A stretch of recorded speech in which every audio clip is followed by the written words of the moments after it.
Assalamualaikum warahmatullahi wabarakatuh. Rahayu, rahayu, rahayu, sagung dumadi.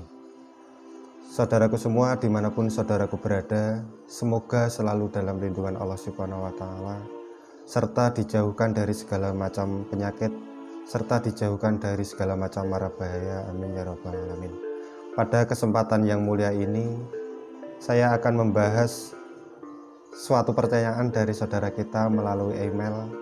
Sepertinya pertanyaan ini juga menjadi tanda tanya dan juga cukup unik, karena pertanyaan mengenai kenapa pocong, kuntilanak, genderuwo, wewe gombel, nenek gayung, nenek cangkul tidak ada di luar negeri. Atau seperti ini saudaraku semua, kenapa penampakan berbeda-beda di setiap daerah ataupun di setiap negara. Oke saudaraku semua, jadi kita sebagai orang yang beriman, kita mempercayai bahwa kita hidup di dunia ini tidak hanya manusia saja, tidak hanya tumbuh-tumbuhan saja, tidak juga hanya hewan saja, tetapi dalam dimensi kita, dimensi sekitar kita, seperti halnya ketika kita tidak bisa melihat jaringan telepon, jaringan internet, karena jaringan tersebut ada di dimensi lain, frekuensi lain. Begitu halnya juga jin ataupun hantu. Mereka hidup bersama kita namun berada di frekuensi yang rendah. Jadi ketika kita merasakan kehadiran makhluk-makhluk tersebut, pikiran ataupun mata kita tidak bisa menangkap kehadiran mereka, namun kita bisa merasakan. Biasanya kalau kita merasakan makhluk-makhluk tersebut bukan dengan mata kita, akan tetapi dengan rasa. Kita bisa merasakan merinding atau bulu kuduk sini biasanya akan kehadiran mereka. Oke saudaraku, jadi makhluk halus tersebut, sesosok jin, bahkan di banyak di negara-negara mempercayai adanya hantu ataupun jin.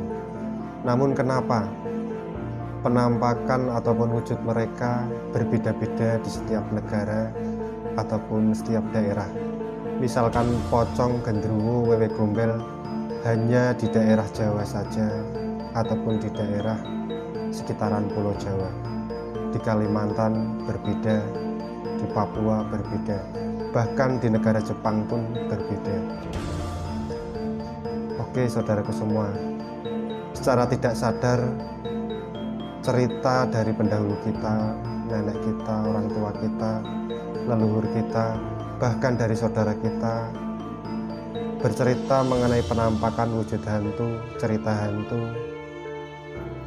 dan melihat hantu. Secara tidak sadar pikiran-pikiran ini tertanam di dalam otak kita, karena makhluk tersebut tidak mempunyai materi jasad seperti manusia, maka tidak bisa dilihat secara kasat mata. Yang bisa melihat hanyalah dengan mata batin. Saudaraku pasti bisa, tapi ini harus dilatih secara rutin dan yang pastinya bertahap, tidak cuma sehari dua hari langsung bisa, akan tetapi saya dulu memerlukan 2-3 tahun baru bisa merasakan kehadiran makhluk-makhluk tersebut, karena tidak punya materi. Ketika kita melihat rumah ataupun bangunan seperti gunung, itu karena kita melihat dari mata kita, sehingga otak kita mentransformasikan bentuk gunung seperti itu, bentuk rumah seperti itu. Pikiran dan otak kita bisa menangkap sehingga menjadi wujud yang nyata. Tapi ketika jin ataupun makhluk halus, karena mata kita tidak bisa melihat, sehingga yang tertanam bentuk ataupun wujud makhluk-makhluk tersebut berdasarkan ketakutan-ketakutan kita. Yang pertama dari cerita leluhur kita, sehingga tertanam dalam otak kita. Ketika kita merasakan kehadiran makhluk tersebut, yang terjadi adalah wujud yang seperti ketakutan-ketakutan kita, seperti dongeng-dongeng orang terdahulu kita, menjadi wujud yang nyata seperti itu, padahal itu bukan kenyataannya. Jadi yang pertama dari cerita leluhur kita, ada penyebab mengapa berbeda-beda. Yang pertama dari cerita leluhur kita, cerita horor-horor kita, sehingga membentuk ketakutan dalam pikiran kita, mentransformasikan jika genderuwo itu seperti itu. Pocong, bentuknya putih, mukanya serem, matanya melotot. Genderuwo pun juga seperti itu, badannya tinggi, tangannya sebesar pisang-pisang, badannya hitam, rambutnya enggak karuan. Sehingga yang tertanam di dalam pikiran kita ketika kita merasakan jin, makhluk halus yang kita rasakan, kita berpikir wujudnya seperti itu. Bahkan orang Jepang ketika kita perlihatkan dengan wajah pocong seperti ini, mereka malah tertawa, tidak ada ketakutan sama sekali. Karena yang tertanam di pikiran mereka orang Jepang adalah Sadako. Jadi mereka lebih takut ketika melihat Sadako, karena yang tertanam Sadako adalah remaja perempuan yang dibunuh secara keji sehingga rohnya gentayangan. Seperti itu. Dan yang kedua adalah visuali, jadi penyampaian informasi. Ketika kita melihat TV, melihat film horor, melihat cerita tetangga atau melihat sesuatu dengan penuh ketakutan, informasi yang kita dapat adalah sesosok pocong yang bentuknya seperti itu, genderuwo, kuntilanak yang penuh dengan keseraman.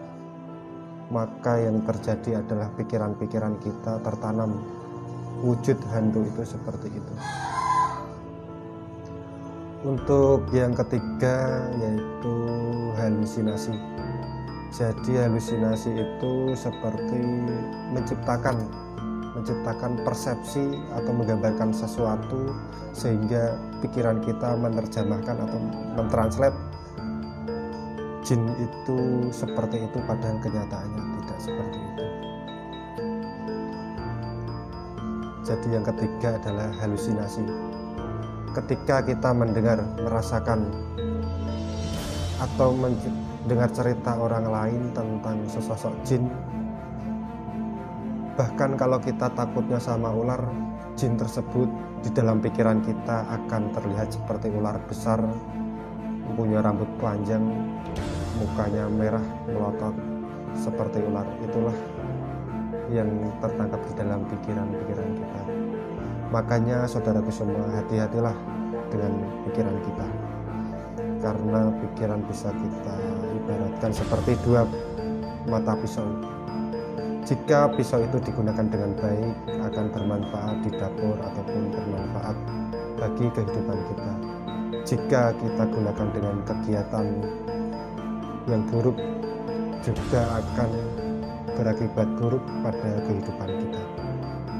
Seperti itu sama halnya dengan pikiran-pikiran kita. Jika kita berprasangka baik, berpikir positif, selalu bersih, maka pikiran-pikiran itu akan membuat wujud yang nyata sehingga menjadikan kehidupan kita lebih baik. Tapi ketika kita berprasangka buruk dengan pikiran-pikiran kita, berpikiran negatif, maka akan membuat wujud yang nyata dalam kehidupan kita menjadi lebih buruk. Oke saudaraku semua, semoga bermanfaat wawasan ini, semoga menambah wawasan sehingga bisa berguna pada diri saya sendiri dan juga buat saudaraku semua. Saya akhiri, bila taufiq wal hidayah. Assalamualaikum warahmatullahi wabarakatuh.